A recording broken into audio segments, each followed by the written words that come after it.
Growing up in D.C., a young man we're calling NH had heard about this detention center in the city. It was a facility meant to detain young people charged with serious crimes.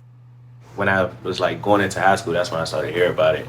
People at my school would be just coming from here, or people would just get in trouble and just get here. But NH told my colleague Nicole Dunca he never thought he would end up there.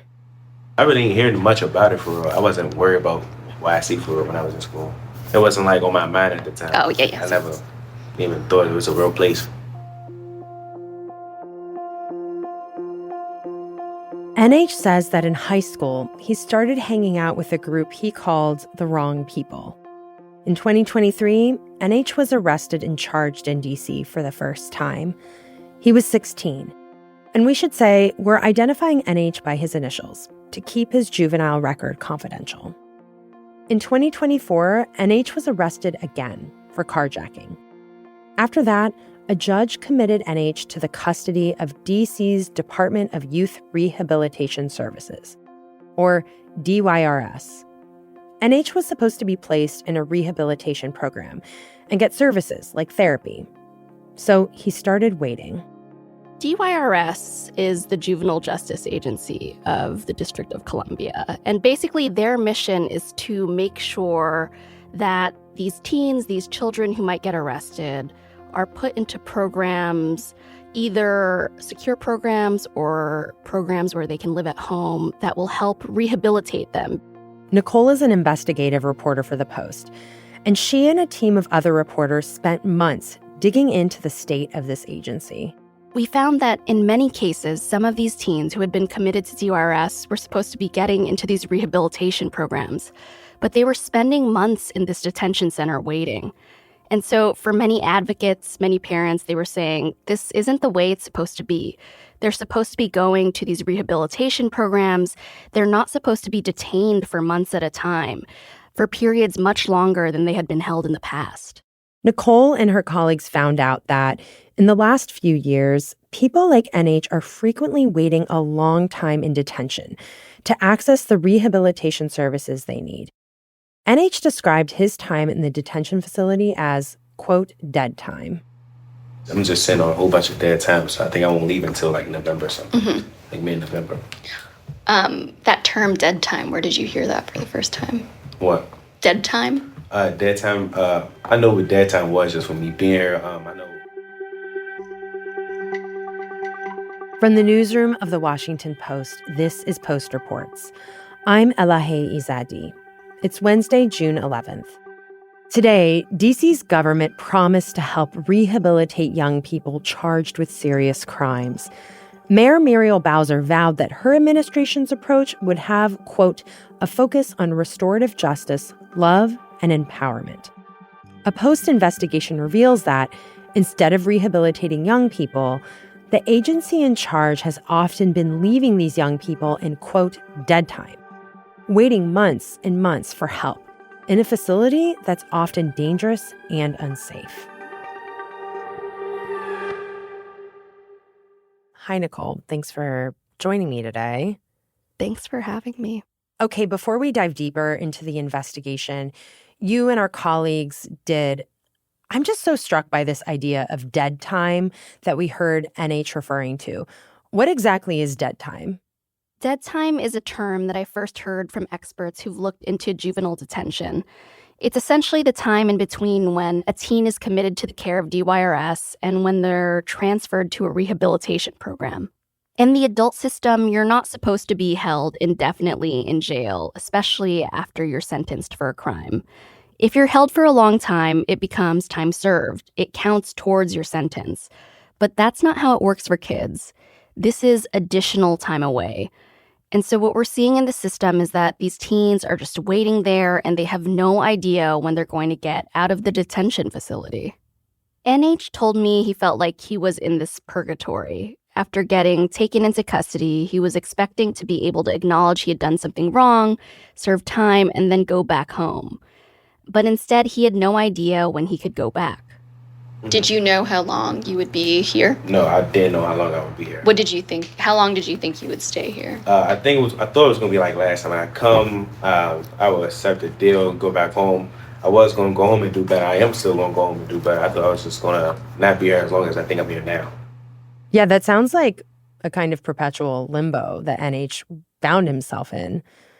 Nicole, I do want to also just take a step back here because I know that the reporting that you and your colleagues did was a really in-depth investigation. And I want to learn a little bit more as to why you all did this. Why did you and your colleagues want to embark on this investigation of DC's juvenile justice system? So in 2023, there was a pretty stark increase in crime after the pandemic. And a lot of DC residents were hearing about these carjackings, and some of them were being committed by teens. Well, new at 4, we have reported for months on the crime crisis in D.C. One of the main drivers of the surge comes from young people. The D.C. Policy Center says juveniles in D.C. have committed crimes at a rate double the national average. So Councilmember Robert White thinks... And so we were really interested in how the juvenile justice system was basically caring for these teens and these children who are going through the criminal justice system.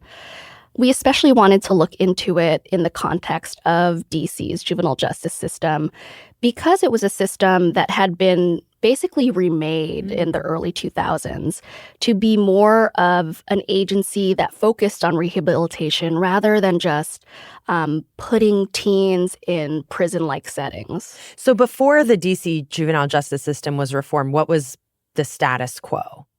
So DC had been under court monitoring for decades, actually. In 1985, there was a class action lawsuit that was brought on behalf of juveniles in the system that said that the detention facilities that DC had for teens were just unlivable and not a great place for these teens. Like, what were some of the things they were saying were happening in there? They were saying they were really like prison-like facilities. There was vermin. They just weren't taking care of the facilities at all. There was a lot of violence.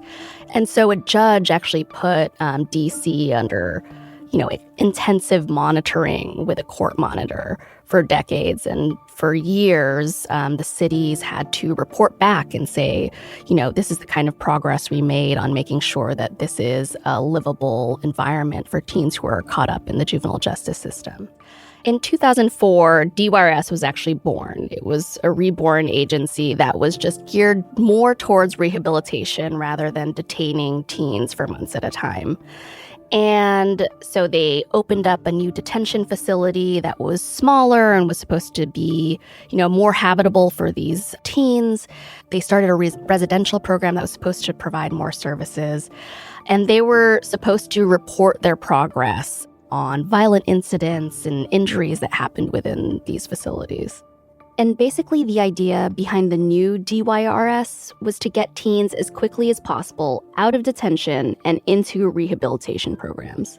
So these rehabilitation programs are supposed to be settings where they might be getting these intensive services that DYRS says they need. They might be getting therapy, they might be getting on medication, so that when they are back home, they're able to kind of function better within society.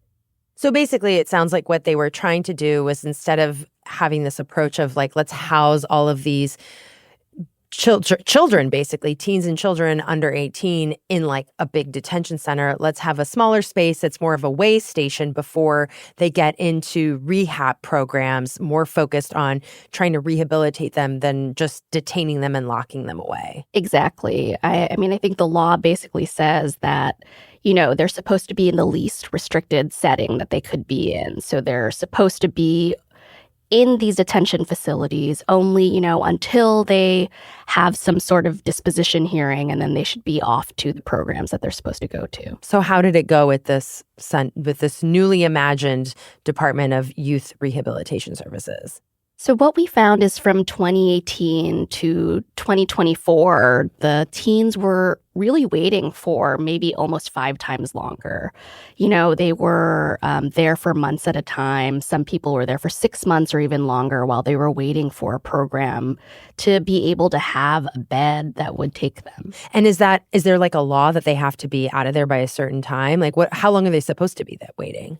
There's no actual law that says they need to be transferred out of the detention facility at a certain time, but the director of the agency, Sam Abed, has said at multiple city council meetings that their goal should be to be transferred out within 30 days. The concept of placing kids within 30 days, I use average length of stay as a target for my team. 30 days and 6 months, it's a big gap. Yeah, and there were so many attorneys, there were so many parents who were saying that doesn't even look like what we're seeing. There are people here who are waiting for months at a time, and every time they try to get answers, they just don't know when they're going to get out. And that places teens in a really precarious position. They don't know when they're going to get out. They are also thinking about, a period of time that's pretty large for them. When you're 16 or 17, 6 months is a very long time. Mm-hmm. Nicole, I'm also wondering what you all discovered about the detention center that's supposed to be the temporary way station before the teens are supposed to be placed into these programs. What were conditions like there? What we were hearing from teens is that they were not getting a ton of services. They did go to school, but there weren't really programs or services that they felt were rehabilitating them. We observed dozens of court hearings, confidential court hearings, and we were able to see that, a public defender, for example, was saying that one of their clients was getting therapy in an open room, even though they were supposed to be getting individualized therapy. Oh, like an open room in the center where there's like a rec bunch center. of a rec center and having like a very personal therapy session in the middle. Yeah, and she was saying, he had been attacked in that center. That's like not a proper place to have therapy. And so even when this detention facility had mental health counselors or people who could provide therapy, some of these public defenders and these attorneys were saying, well, they're just not getting the right levels. These aren't levels that will be able to rehabilitate some of these teens who have had really difficult lives and need intensive services. What else did you find out about the conditions of this detention center? We were finding that this detention facility, which opened up in 2004 with 80 beds and then added, 8 beds over time, had become perpetually overcrowded. There were times in which they needed to open up a new unit to accommodate more of the teens because it was holding both people who were waiting for their trials and then also the people who were waiting to go to different rehabilitation programs. And what happens when detention centers are overcrowded? I think you see that when there are more people in these detention facilities, there are just more conflicts that arise. There is an oversight agency that was created in 2020 after the agency was basically allowed to leave court monitoring. And this oversight agency was finding that there were just hundreds of more dangerous incidents that were happening. There were more injuries that were happening. And we were able to find that some parents were finding about their teens being involved in big brawls, basically, where guards within the detention facility weren't able to necessarily get things under control. So they had to call in the Metropolitan Police Department, which is a big deal. Sometimes they would be assaults and sometimes these teens would be sent to the hospital with various injuries.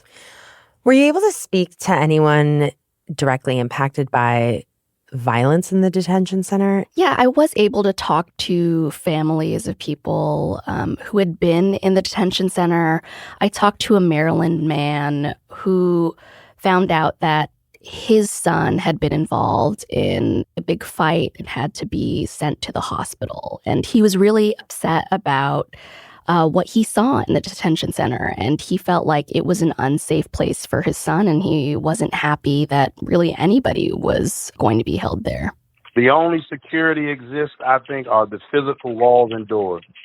Mm-hmm. But the control of that security is almost non-existent. Mm-hmm. And so I don't feel safe for anybody's kid, not just my own. Because, and again, we don't know what's happening behind closed doors.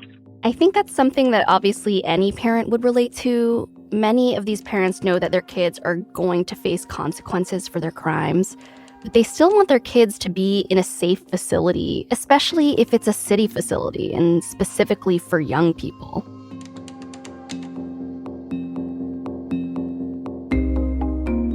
After the break, what happens to kids when they leave DYRS custody?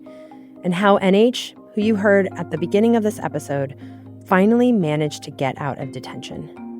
We'll be right back.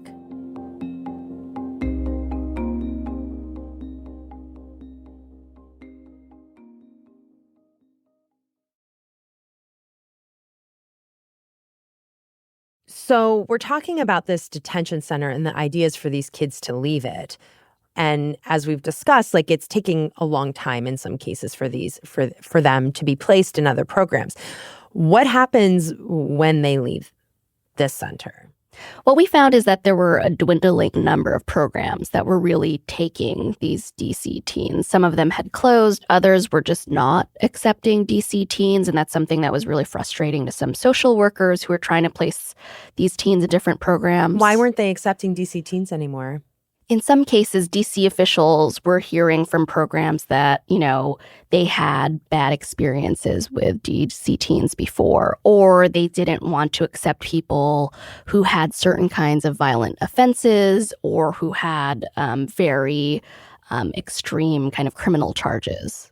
And what's really striking is that some of those teens are the ones who need the most help. And so what happens is that they are not getting it for longer because some of these programs won't even take them.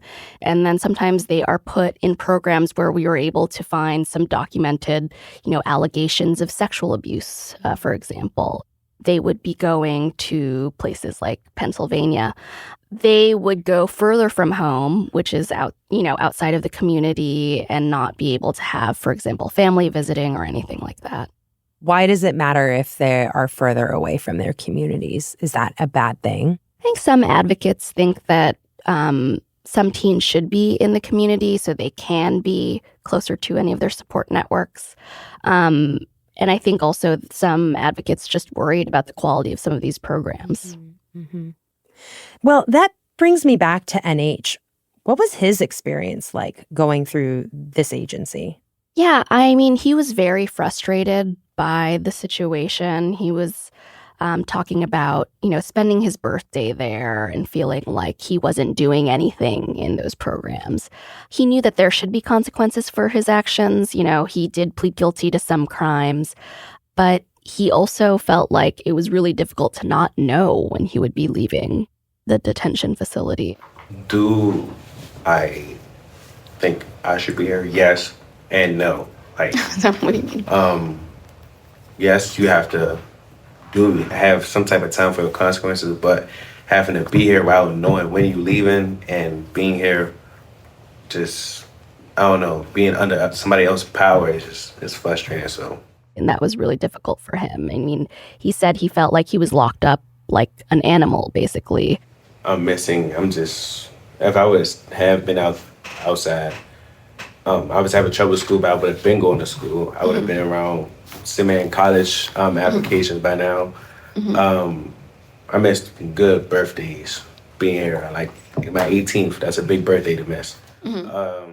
How did he get out of detention? What happened to him next? So NH was actually able to go to a program at Abraxas, which is in Pennsylvania. Abraxas is a program where he did have a little bit more freedom. They weren't locked up the way they were in the detention facility.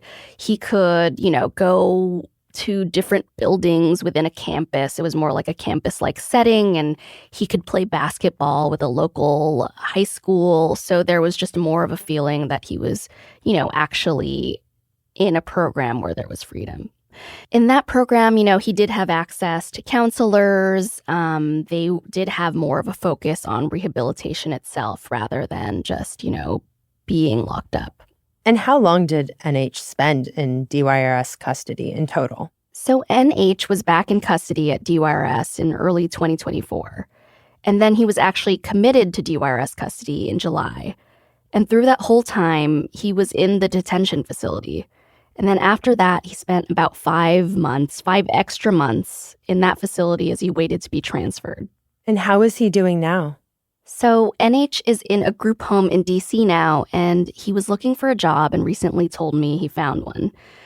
He's excited to go to college in the fall. He's looking for programs, and so I think he really wants to get his life turned around. But, it was a really difficult experience for him, and he had been away from home for a long time. Nicole, you spent some time unpacking the problems that you and your colleagues discovered in this agency, and the situation sounds pretty bad. I'm wondering, in your reporting, if you all could pinpoint some of the underlying reasons how the situation became what it was. So the problem with the residential programs and not having enough beds is far from new. We actually talked to a former director of DYRS, Hillary Cairns, and she said she and other directors of agencies that were supposed to help at-risk children within DC had asked the administration, is this something that could happen? Could we create a psychiatric residential treatment facility as kind of a place for last resort for teens who needed really intensive mental health services? We saw that this facility, wasn't built. This wasn't something that was created, and it did exacerbate, this problem of teens who are waiting for additional beds once they were committed to DYRS. So yeah, I could see why if you don't have enough beds at a residential program, it creates this choke point at the detention center, and then you have the overcrowding and all the dead time, and it just the program, it just exacerbates over time. Exactly. And I mean, talking to attorneys, they were saying, you could detain these teens, but one attorney was saying, if you want crime to stop, you have to actually rehabilitate these teens, because otherwise, eventually, if they don't get rehabilitated, they could go back to some of these crimes. Is this an issue of resources? Do they just need more money? I think that there are people who are looking at this as a wholesale approach. They need to just kind of tackle the whole system. I mean, you have different points where the city is put in touch with at-risk teens, when they are truant from school, when they are first arrested and put on electronic monitoring, when they're awaiting trial. So there are lots of points where the city is in touch with these teens and that they can help turn it around. But we are hearing from families and we're hearing from advocates who are saying this isn't happening in many cases. Nicole, tell me about what government officials, whether it's DYRS itself, the mayor's office, how did they respond to what you and your colleagues discovered in your reporting? So the mayor didn't sit down with us. The deputy mayor of public safety, Lindsay Appiah, did not sit down with us. The director of DYRS, Sam Abed, did not sit down with us, even though we asked them multiple times. But, in public, Mayor Bowser has actually called the DYRS agency fantastic. DYRS is a fantastic agency, and we have to focus on making sure they have the people that they need, and that young people who need to be in secure detention are actually in secure detention.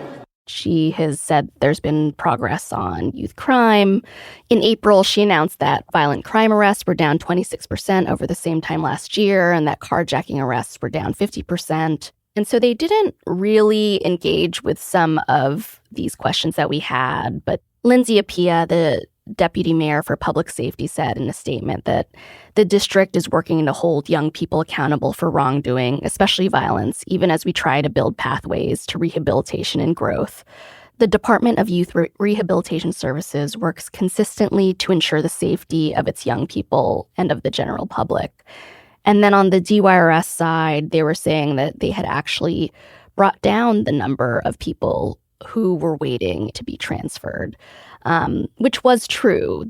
At some points, they had, as many as 40 people waiting to be transferred. And then in March, that number was down to about 22 people. So at some points there wasn't this huge backlog, for instance. Yeah, but some of those teens were waiting also for months at a time. So while they did bring down that number, there are a lot of advocates who are saying that some of these teens are still waiting for longer than they should. Mm-hmm. Zooming out, Nicole, your reporting, it kind of makes me think about how there was this movement to take a different approach within the juvenile justice system. That the idea is that we will now have these kids go through programs that if we put some resources in at the front end, we prevent problems for them and the community on the back end. But I guess thinking about the reporting and what you guys have uncovered, how successful has that project been? And is it still possible to embark on that approach? Yeah, I think that advocates and families would say that there's still a way to do this, but they have felt like the agency has really failed them. In one of the hearings that I saw, a judge actually was saying DYRS is failing a generation of these teens. They're being transferred into their care and, nothing is really happening to help them. So talking to parents of teens who've been in this detention facility, like the Maryland man who was talking about his son who was involved in some violent incidents, it's clear that they want a lot of changes at this agency. It needs a whole restructuring because we're doing those kids a disservice. And I hate the hell that my son is locked up. I mean, that's not how he was raised. And it burns me up. It's hurtful. But he is there, and I'm his father, and my responsibility to my children is to support them and see them as much as I can. And I'm going to do that, especially right now. He can't fight for himself. He doesn't even know how to. Yeah, and the reporting also makes me think about what responsibility do city governments, like the government of D.C. has. What responsibility does it have to keeping kids safe, rehabilitating them, and also to citizens of a community that may be also victimized by some of these young people? I think that's a really good point about public safety. And that's something that you will hear from people who are really dedicated to this topic. This isn't just about the teens who are in the system, but this is also an issue of public safety. Because if these teens and these teen offenders aren't rehabilitated, then there will be crime again in D.C. once they either leave these programs, once they leave these detention facilities, if they're not getting the services they need. And so I think there are a lot of people who are saying it's really within the best interest of everyone in the city that these teens actually get the help they need. Well, Nicole, thank you so much for joining and explaining and sharing your reporting. Thank you so much. Nicole Dunca is an investigative reporter for The Post. That's it for Post Reports. Thanks for listening. Today's episode was produced by Peter Bresnan with help from Sean Carter, who also mixed the show. It was edited by Rena Flores and Maggie Penman. Thank you to Lisa Gardner and David Fallis. I'm Elahe Izadi. We'll be back tomorrow with more stories from The Washington Post.